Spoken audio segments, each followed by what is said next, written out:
حضرات گرامی، السلام علیکم ورحمۃ اللہ وبرکاتہ۔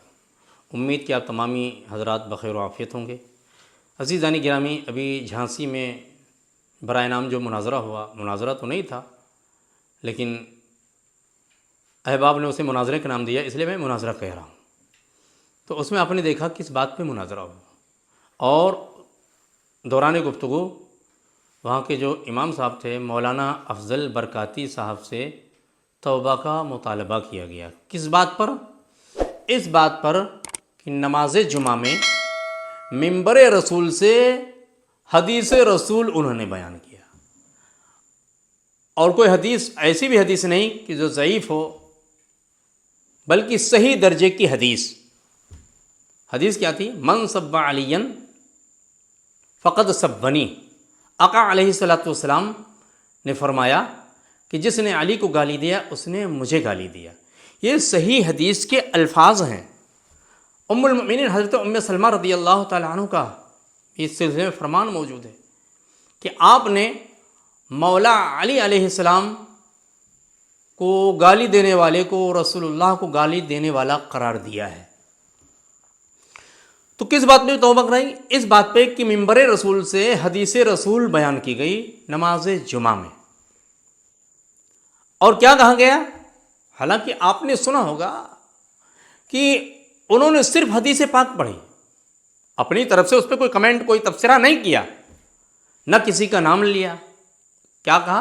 رسول اللہ کا فرمان ہے من سب علی فقد سبنی، کہ جس نے علی کو گالی دیا، ان کو سب کیا، اس نے مجھے سب کیا۔ اور اس پہ انہوں نے کہا رسول اللہ کو گالی دینا کیا ہے؟ تو عوام نے اس پہ کہا کفر ہے۔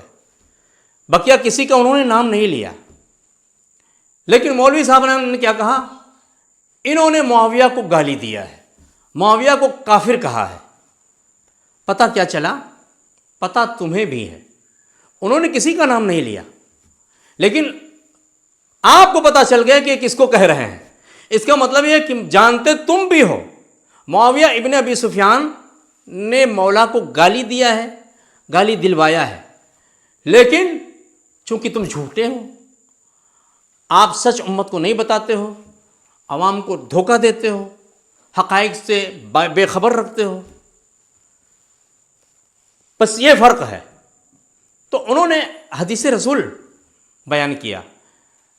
میری آپ سے گزارش ہے میرے عزیز بھائیو، آپ کو اگر میری بات نہیں پسند آتی ہیں، آپ کو مرضی، آپ کو اختیار ہے، جو چاہیں مجھے کہیں، گالی دیں، برا بھلا کہیں، جیسے چاہیں کمنٹ کریں، میرے کمنٹ بھی چالو رہے گا، جو چاہیں کمنٹ کر سکتے ہیں۔ لیکن آپ تمام احباب سے، کوئی بھی ہو، بریلوی ہو، دیوبندی ہو، اہل حدیث ہو، جماعت اسلامی، کسی بھی مذہب مکتب فکر سے تعلق رکھتا ہوں، سب سے میری گزارش ہے کہ کبھی سنجیدگی کے ساتھ غور کیجئے، خود جا کر اپنے علماء سے استفتاء کیجئے، پوچھئے کہ کیا منبر رسول سے حدیث رسول بیان کر دینے پر کفر کا فتویٰ لگایا جا سکتا ہے، توبہ کا مطالبہ کیا جا سکتا ہے؟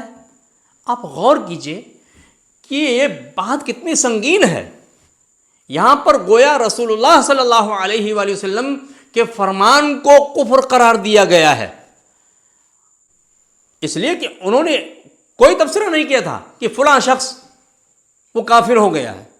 ممکن انہوں نے کہا ہو کہ فلاں شخص کا گالیاں دلوانا ثابت ہے، تو اگر آپ اس کو غلط مانتے ہو تو اس کی تردید کرتے کہ فلاں صاحب نے گالیاں نہیں دی ہیں، اس پہ آپ گفتگو کر سکتے تھے، لیکن اس پر کفر کا مطالبہ کیا گیا ہے۔ آپ سمجھ سکتے ہیں کہ کتنی یہ سنگین بات ہے۔ تو میرے عزیز بھائیوں، آپ تھوڑا اس پہ غور کیجئے، سنجیدگی کے ساتھ غور کیجئے کہ کیا رسول اللہ صلی اللہ علیہ وآلہ وسلم کے فرمان کو بیان کرنا یہ موجب کفر ہو سکتا ہے؟ اللہ تبارک و تعالیٰ کی بارگاہ میں دعا گو ہوں مالک مولا ہم سب کو حقائق کو سمجھنے اور حق بات بولنے اور اس پہ عمل کرنے کی توفیق عطا فرمائے۔ السلام علیکم ورحمۃ اللہ۔